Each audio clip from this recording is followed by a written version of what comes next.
Boa tarde a todos. Em primeiro lugar, eu queria dizer que é um prazer estar aqui. Obrigado ao CREFITO pelo convite. É um prazer estar vindo falar sobre a nossa profissão, especialmente no dia de hoje. Eu vou falar um pouquinho sobre segurança do paciente, sobre as perspectivas da fisioterapia na segurança do paciente.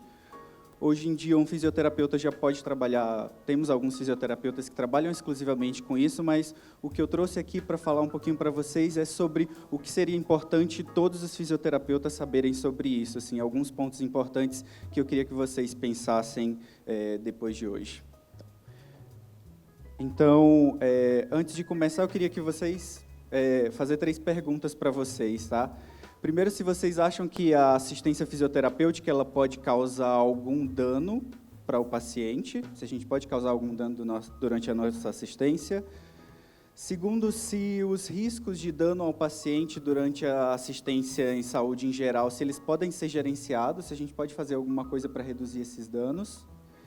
E terceiro, como que nós, fisioterapeutas, poderíamos contribuir para melhorar a segurança do paciente durante a nossa terapia? O que a gente poderia fazer?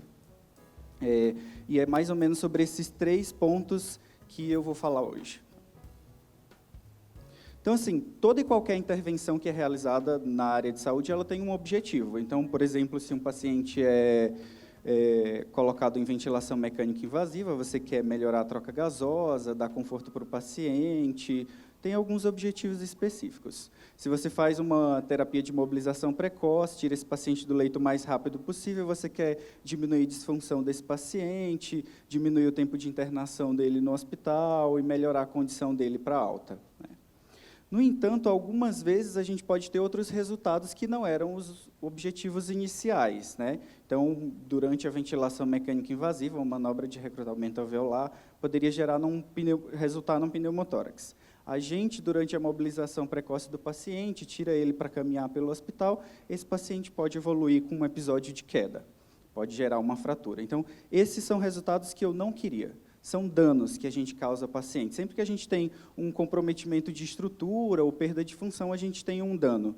E o risco é a probabilidade disso acontecer, tá? Então, esses são alguns conceitos importantes quando a gente fala de segurança do paciente. Primeiro, esse de dano, que é essa perda de função ou de estrutura relacionado aos nossos cuidados. E outros conceitos importantes são os de evento adverso. O que seria um evento adverso? E de quase erro. Então, sempre que algum incidente atingir o paciente e causar um comprometimento, alguma perda de função, a gente tem um evento adverso relacionado aos cuidados de saúde. Algumas vezes esse incidente pode não levar a algum dano. Então, uma queda, por exemplo, pode causar uma fratura, eu teria um evento adverso, mas pode não causar nenhum dano e eu teria um quase erro, tá? Então, esses são alguns tópicos que eu vou falar muito ao longo da apresentação. Mas aí, com que frequência esses eventos adversos ocorrem na assistência em geral?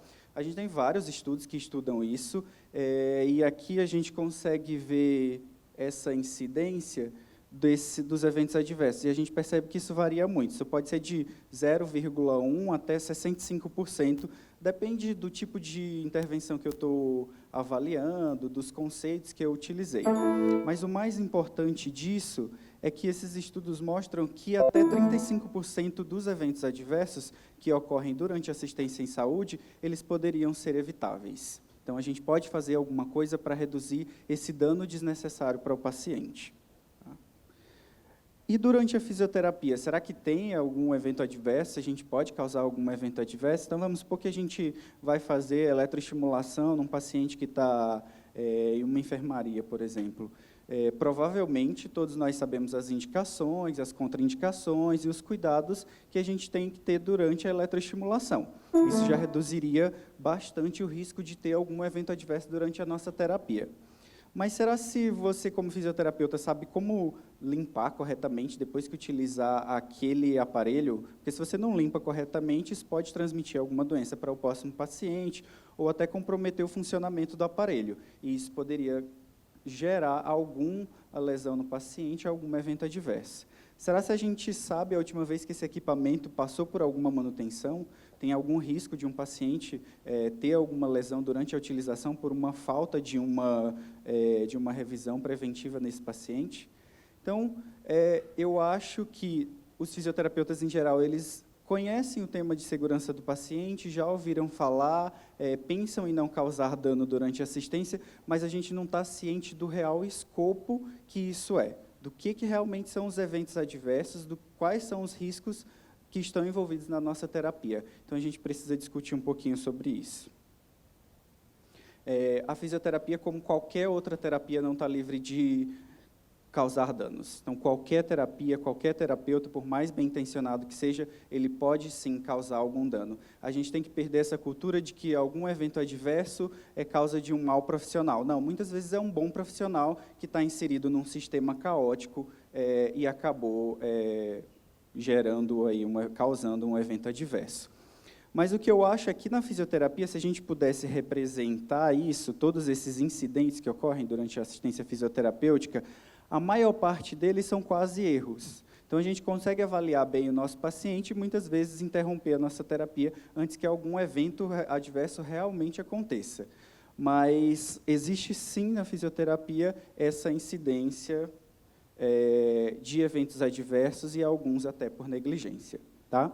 O que a gente tem na literatura, assim, se você vai ler os ensaios clínicos, as propostas terapêuticas, como, por exemplo, que a maioria, o que a gente observa nos resultados é isso aqui, que essa intervenção não precisou ser interrompida e que nenhum evento adverso aconteceu durante a realização daquele protocolo.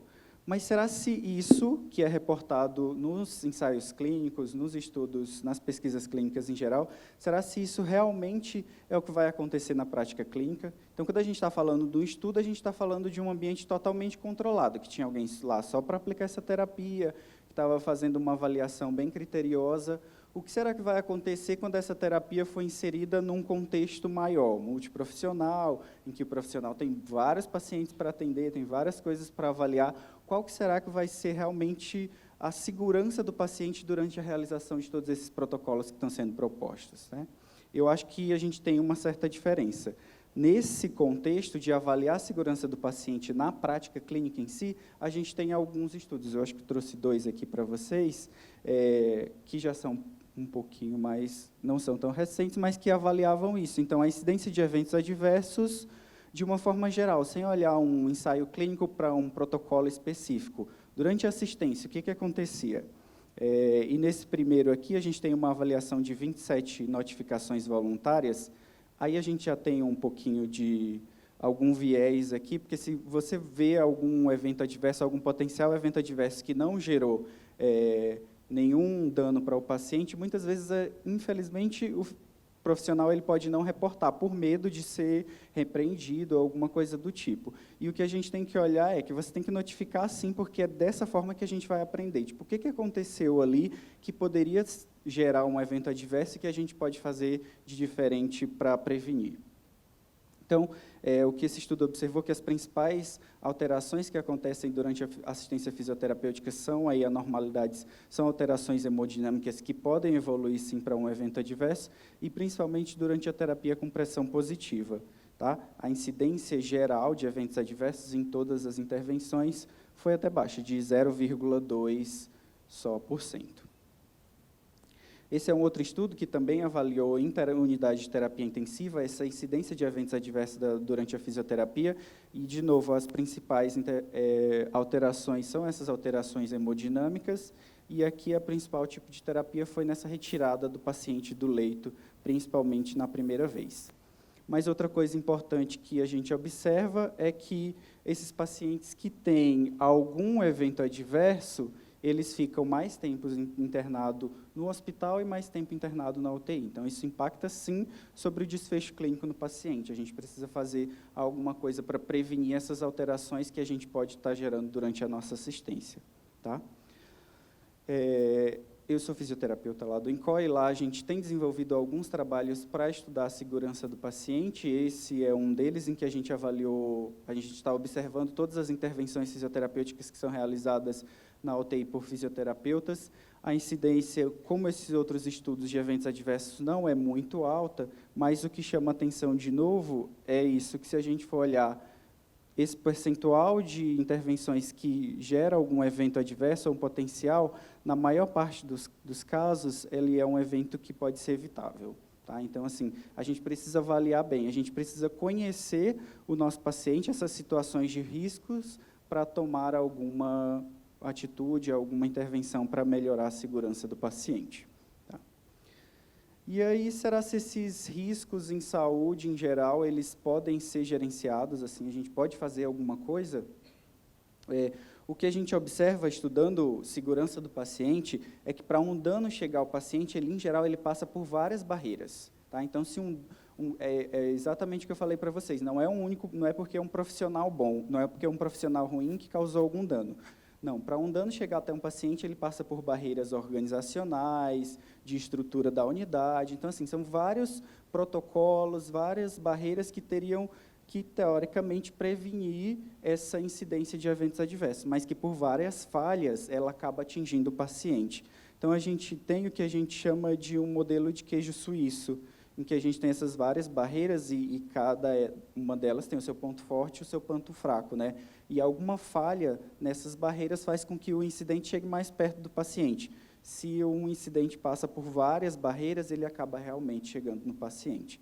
A gente precisa saber onde intervir, mas é possível, sim, gerenciar esses riscos e aumentar essas barreiras para que o dano não chegue ao paciente. Tá? Então, o que se tem feito a esse respeito? Então, esse assunto não é relativamente recente. Desde 2004, a gente já tem uma aliança global para discutir esse assunto de segurança do paciente, tá? E no Brasil, desde 2013, a gente tem um Programa Nacional de Segurança do Paciente. Então, esses são 2 programas multiprofissionais e que o ideal é que a gente esteja inserido, sim, nessas ações para melhorar a segurança do paciente, já que somos nós quem mais conhecemos a terapia que a gente está aplicando, né? E aí, esse programa, quem tiver a oportunidade de ler, tem muito material na internet, no site do Ministério da Saúde, em que a gente pode conhecer um pouquinho mais. E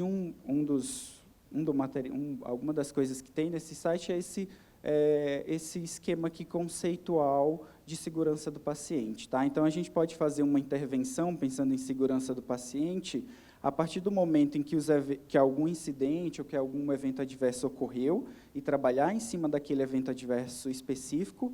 Então, fiz uma terapia, gerou algum incidente, vamos estudar o que está acontecendo ali. A gente pode propor ações naquele momento para melhorar o desfecho dos pacientes. Mas eu posso propor melhorias antes de que esse incidente aconteça. Estudar os riscos que estão envolvidos na nossa terapia e aí na especialidade de cada um de vocês. Tá? Na fisioterapia, num paciente num paciente cardiopata, fisioterapia num paciente pneumopata, fisioterapia num paciente oncológico. Então, a gente precisa entender os riscos em cada cenário, em cada ambiente, no hospitalar, na UTI, na enfermaria, no nível ambulatorial ou até de home care, quais que são os riscos que estão envolvidos e o que a gente pode fazer para minimizar isso durante a nossa assistência.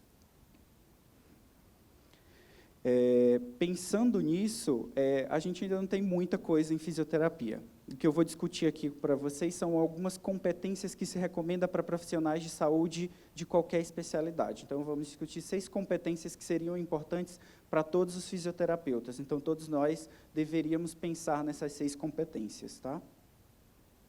Então, a primeira dela é contribuir para uma cultura de segurança do paciente. A gente precisa entender que nós somos responsáveis pela segurança do paciente. O primeiro passo para isso seria entender esse campo de segurança do paciente. O que são eventos adversos, o que são riscos, como que isso pode afetar o meu cuidado com o paciente. E aí, a partir disso, a gente trabalhar com atitude e com prática. Então, a gente tem que mostrar para a equipe que a gente acredita nisso, que a gente precisa trabalhar com segurança do paciente. Então, se eu vou mobilizar um paciente, tirar o meu paciente do leito, eu preciso conversar com a equipe e mostrar, já pensei nesse aspecto, o que a gente precisa discutir para tornar essa deambulação do paciente o mais segura possível. Conversa com todos os profissionais. Então, a gente precisa primeiro conhecer e depois mostrar essa atitude, colocar esse posicionamento para a equipe, para contribuir com essa cultura de segurança que precisa ser de toda a equipe, inclusive do paciente e da família. A segunda competência, já caminhando aí junto, é trabalhar em equipe. E aí, mais ou menos isso que eu falei, a gente precisa ter um bom diálogo com a equipe. E aí vai, além da conversa também, cada profissional precisa ter muito claro qual que é o seu papel durante uma intervenção. Tá? Então, de novo, se a gente vai tirar esse paciente do leito, fazer uma mobilização precoce de um paciente mais grave, todos os profissionais precisam estar cientes de qual é o seu papel naquele momento. Tá? Para um não ficar tentar fazendo o papel do outro ou olhar para o que o outro está fazendo. Cada um faz corretamente e buscando garantir a segurança do paciente, mas todos estão cientes do seu papel. A gente precisa ter uma comunicação aí muito efetiva também nesse sentido. Que seria o próximo passo. Então, a comunicação ela tem que ser muito bem documentada, e aí hoje a gente está falando muito por todos os hospitais passarem por esse processo de acreditação, e esse é um ponto importante, uma comunicação efetiva. Então, tem que parar de ser só aquela comunicação verbal, o médico falou que pode utilizar a ventilação não invasiva nesse paciente, o médico falou que pode tirar esse paciente do leito. Será se a gente está falando do paciente correto? Será se a gente está documentando isso? Então, isso está claro, deixou claro no prontuário do paciente. A gente precisa se resguardar também nesse sentido. Então, precisa haver uma comunicação entre a equipe multiprofissional e entre a instituição, nesse sentido de que tudo precisa estar muito bem documentado. A próxima competência seria o gerenciamento de riscos. Então, a gente precisa conhecer isso tudo, isso que eu venho discutindo com vocês aqui. Então, a gente precisa conhecer esse Programa Nacional de Segurança do Paciente, a gente precisa conhecer esses esforços que estão sendo realizados para tentar melhorar a qualidade da assistência, e, nesse sentido, a gente tem que primeiro estabelecer o contexto de tudo que a gente está, do local que a gente está trabalhando. Então, de novo, cada um na sua especialidade, estabelecer um contexto de riscos naquele local que você está trabalhando, tá? Na sua especialidade, identificar os fatores de risco, analisar esses fatores e aí sim propor algum plano estratégico e fazer uma implementação. O ideal é que isso ocorra, então, antes de que algum incidente ocorra com o paciente, que isso ocorra de uma forma preventiva. Esse é o nosso objetivo. Outro ponto importante, e isso é uma competência dos profissionais e das instituições, é otimizar os recursos humanos e ambientais. Tá? Então, a gente precisa trabalhar com o ambiente, também com o nosso ambiente de trabalho. Assim, se ele não é um ambiente caótico, porque assim, se um profissional de saúde está mais estressado, ele tem mais riscos de cometer algum erro durante a assistência, de tomar alguma atitude que não vai beneficiar o paciente naquele momento. Então, a gente precisa trabalhar com essas questões de ambiente de trabalho, buscar aí um equilíbrio entre a vida profissional e a vida social no geral, né? E a sexta competência que a gente discute aqui é reconhecer, responder e comunicar, principalmente, a incidência de eventos adversos. De novo, eu falo, o objetivo de comunicar eventos adversos não é punir ninguém. Então, ninguém deve ser punido porque cometeu algum erro. Essa não é uma responsabilidade especificamente do profissional, é uma responsabilidade de toda a equipe, é uma responsabilidade da instituição. Então, assim, por que esse profissional cometeu esse erro? Será se ele fez um treinamento adequado, ele estava seguro daquela terapia que ele estava realizando? Então, assim, isso é uma responsabilidade de toda a instituição. As pessoas não podem ser punidas por um evento adverso ou por algum incidente específico. A gente precisa trabalhar nisso. E aí, eu acho que, nesse sentido, vocês são propagadores disso, né? Vocês estão tomando esse conhecimento e vocês precisam levar esse tipo de discussão para os ambientes de trabalho de vocês, tá? A gente precisa discutir segurança do paciente em todas as especialidades.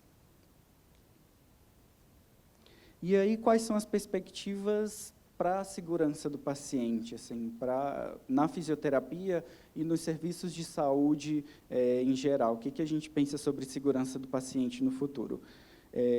A primeira coisa é a mudança do sistema de saúde, né? Então, assim, o sistema de saúde ele vai mudar, sim, para um sistema muito mais seguro. Então, no futuro, a segurança do paciente vai ser um dos pontos principais durante a terapia. Ninguém vai para um hospital, ninguém procura um terapeuta para ficar pior do que ele chegou.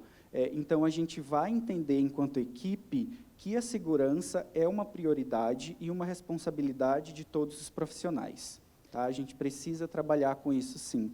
E a gente precisa, então, trabalhar na nossa educação, a gente precisa trabalhar na educação continuada e de graduação, para que esses profissionais eles internalizem isso, essa cultura de segurança do paciente. Se você já chega para um ambiente de trabalho assim, acredite que você já está alguns passos na frente de vários outros profissionais. Só para vocês me acompanharem aqui, então. Outro ponto são as mudanças de organização. As mudanças de organização do ambiente de trabalho, né? As mudanças físicas que vão ocorrer no ambiente de trabalho. Então, a gente está caminhando para um hospital muito mais tecnológico no futuro, então a gente precisa, sim, trabalhar com qual é a segurança dessa tecnologia que a gente está inserindo no hospital. Então, a gente está trabalhando com equipamentos robotizados, qual que é a segurança de trazer isso? Em que a gente, enquanto humano, vai ficar um pouco mais distante da assistência, qual que vai ser a nossa distância a partir do momento em que a gente põe um paciente para fazer uma terapia com um equipamento mais robotizado? Até que ponto eu posso deixar um paciente fazendo uma terapia num equipamento e olhar outros pacientes? Qual que é o nível de segurança desses equipamentos, desses recursos? A tecnologia de informação em saúde, não estou apertando isso, está passando, mas a tecnologia de informação que está cada dia mais inserida em todos os campos profissionais, e na saúde isso não é diferente. A gente tem a inserção de tecnologia de saúde hoje, principalmente na nossa transição de cuidados, né? A gente precisa fazer uma evolução, documentar tudo que a gente faz de forma muito bem feita, e vai para muito além disso a inserção de tecnologia de informação na nossa terapia, né?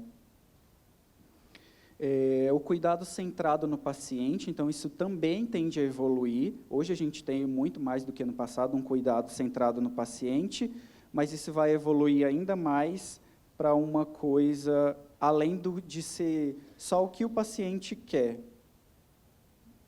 Pode voltar a apresentação aí.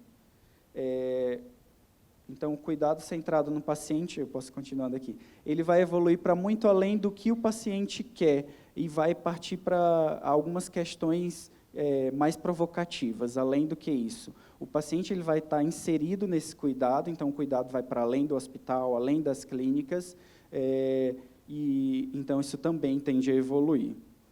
Outro ponto importante, pode colocar aí a apresentação? É a simulação, a inserção de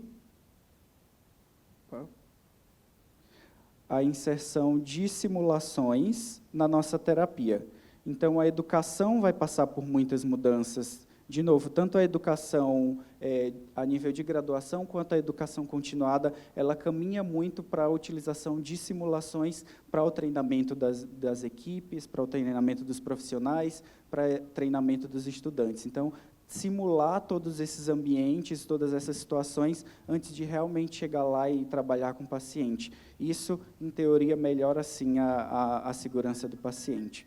E a gente vai evoluir também para sistemas de saúde cada vez mais complexos. Como eu falei, o paciente vai estar muito mais centrado nesse paciente, o nosso cuidado vai se estender para além de todas as instituições de saúde, então a gente precisa entender qual é o nível de segurança nesse processo de evolução da profissão. A saúde, como todas as profissões, de novo falando, ela está evoluindo muito e a gente precisa pensar, sim, na segurança em todo esse processo de evolução. Acho que esses são os pontos aí principais de perspectivas de segurança do paciente. Era isso que eu tinha para falar. Agora eu fico aberto para perguntas, comentários que vocês queiram discutir. Obrigado.